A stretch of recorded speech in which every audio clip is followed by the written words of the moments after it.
करना शुरू कर दिया और आपस में लड़ने के बाद देवताओं को ही चुनौती देने लगे। अंत में भगवान शंकर ने सभी को मार डाला और उसके बाद ऐसे लोगों की रचना फिर नहीं की गई।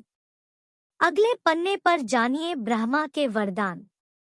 ब्रह्मा के वरदान अक्सर देवता, सुर और दैत्य असुर प्रतिद्वंदिता के चलते अपनी शक्ति बढ़ाने के लिए ब्रह्मा की तपस्या करके उनसे अजर अमर होना का वरदान प्राप्त करते रहते हैं। इसके अलावा भी सामान्य मनुष्यों ने भी ब्रह्मा की तपस्या करने वरदान हासिल किए हैं। विप्रचित्ति, तारक, हिरण्यकशिपु, रावण, गजासुर तथा त्रिपुर आदि असुरों को इन्होंने ही वरदान देकर अवध्य कर डाला था। ब्रह्मा जी ने कई असुरों के अलावा राक्षस को भी वरदान दिए थे। जैसे कुंभकर्ण को निंद्रा का वरदान दिया था तो दूसरी ओर मेघनाद को अवध्य होने का। इंद्र को छोड़ने के बदले मेघनाद ने ब्रह्मा से अमरता का वरदान मांगा। ब्रह्मा ने अमरता देने से मना कर दिया, लेकिन उसे वरदान दिया कि कोई भी युद्ध में मेघनाद को नहीं हरा सकता। लेकिन इस पर भी एक शर्त रखी कि हर युद्ध से पहले उसे अपने पार्थांगिरा देवी के लिए यज्ञ करना पड़ेगा। साथ ही ब्रह्मा ने मेघनाद को इंद्रजीत नाम भी दिया। विभीषण को सदैव धर्म के मार्ग पर चलने का वरदान दिया था। रावण को भी ब्रह्मा से वरदान मिला था। उसने यह वरदान मांगा था कि मुझे कोई देव, दैत्य, दानव और राक्षस नहीं मार सके। उसने मानव और वानर का नाम इसलिए नहीं लिया क्योंकि इन्हें वह तुच्छ समझता था। हिरण्याक्ष और हिरण्यकश्यप को भी ब्रह्मा ने उनके अनुसार अजर अमर होने के वरदान दिया था। दोनों के वरदान की कहानी प्रसिद्ध है।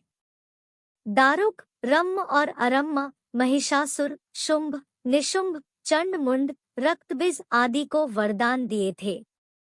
ब्रह्मा जी ने कामदेव को भी वरदान दिया था। इस तरह देखा जाए तो ब्रह्मा के वरदानों की जितनी लंबी लिस्ट है उतनी ही उनके शापों की भी है। शिव ने उस पुरुष से संबोधित होकर कहा, वत्स, व्यापक होने के कारण तुम्हारा नाम विष्णु विख्यात होगा।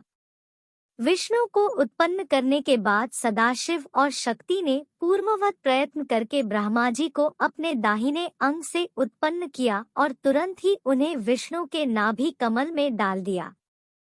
इस प्रकार उस कमल से पुत्र के रूप में हिरण्यगर्भ, जल के गर्भ से ब्रह्मा का जन्म हुआ। ब्रह्मा जी उस कमल के सिवाय दूसरे किसी को अपने शरीर का जनक या पिता नहीं मानते थे।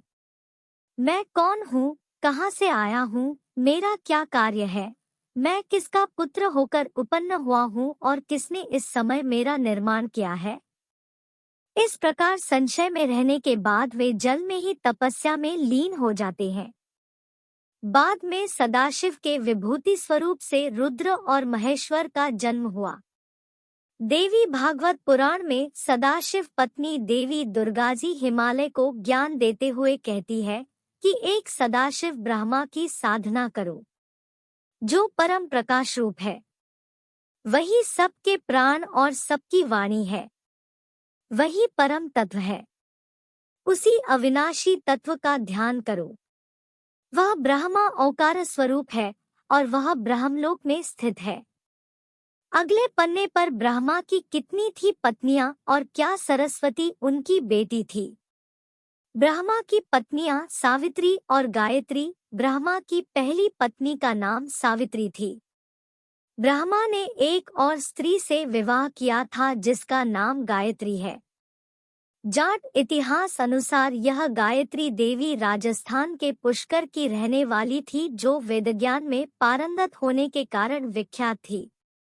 पुष्कर में ब्रह्मा जी को एक यज्ञ करना था और उस वक्त उनकी पत्नी सावित्री उनके साथ नहीं थी। यज्ञ का मुहूर्त निकला जा रहा था। ऐसे में ब्रह्मा जी ने गायत्री से विवाह कर यज्ञ प्रारंभ किया, लेकिन जब सावित्री वहां पहुंची तो उन्होंने बगल में गायत्री को बैठा देखकर ब्रह्मा जी को श्राप दे दिया। देवी सरस्वती, माता सरस्वती के बारे में पुराणों में सरस्वती के बारे में भिन्न भिन्न मत मिलते हैं। पुराणों में ब्रह्मा के मानस पुत्रों का जिक्र है, लेकिन सरस्वती जी ब्रह्मा जी की पुत्री रूप से प्रकट हुई ऐसा कहीं भी उल्लेख नहीं मिलता है। एक अन्य पौराणिक उल्लेख अनुसार देवी महालक्ष्मी, लक्ष्मी नहीं, से जो उनका सत्व प्रधान रूप उत्पन्न हुआ, देवी का वही रूप सरस्वती कहलाया। सरस्वती उत्पत्ति कथा। हिंदू धर्म के दो ग्रंथों सरस्वती पुराण और मत्स्य पुराण में सृष्टि के रचयिता ब्रह्मा का सरस्वती से विवाह करने का प्रसंग है, जिसके फलस्वरूप इस धरती के प्रथम मानव मनु का जन्म हुआ। कुछ विद्वान मनु की पत्नी शत्रुपा को ही सरस्वती मानते हैं। सरस्वती को बागीश्वरी, भगवती, शारदा, वीणावादिनी और वाग्देवी सहित अनेक नामों से पूजा जाता है। संगीत की उत्पत्ति करने के कारण वह संगीत की देवी भी है।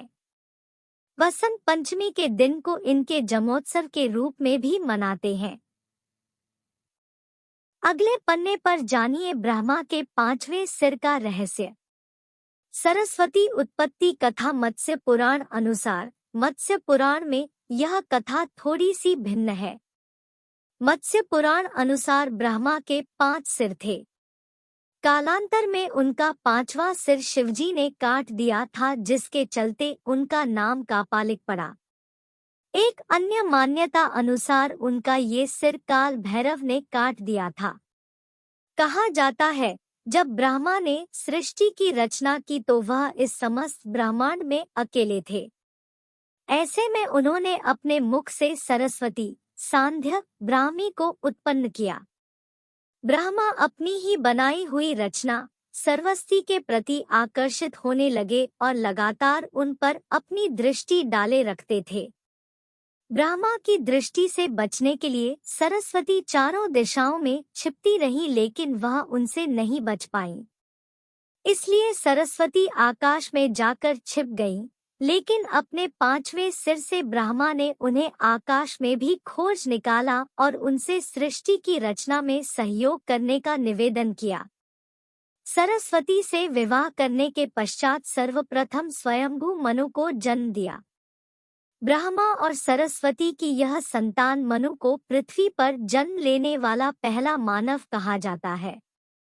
मान्यता अनुसार सरस्वती ने वेदज्ञ पुरूरवा से भी संबंध बनाए थे, जिसके चलते उनको एक पुत्र हुआ जिसका नाम सरस्वान रखा गया। जब ब्रह्मा को इसका पता चला तो उन्होंने सरस्वती को महानदी होने का शाप दे दिया। भयभीता सरस्वती गंगा माँ की शरण में जा पहुंची। गंगा के कहने पर ब्रह्मा ने सरस्वती को शाप मुक्त कर दिया। शापवश ही वह मृत्युलोक में कहीं दृश्य और कहीं अदृश्य रूप में रहने लगी। 5वां सिर। एक पौराणिक कथा के अनुसार रति देवी के पति कामदेव को तप करने के बाद ब्रह्मा जी ने 3 ऐसे तीर प्रदान किए जिससे किसी को भी कामासक्त किया जा सकता था। कामदेव ने उन तीरों की शक्ति की परीक्षा के उद्देश्य से एक तीर ब्रह्मा जी पर ही छोड़ दिया। ऐसे में ब्रह्मा जी पर इसका असर हुआ और उन्होंने अपनी संकल्प शक्ति से शत्रुपा देवी का सृजन किया।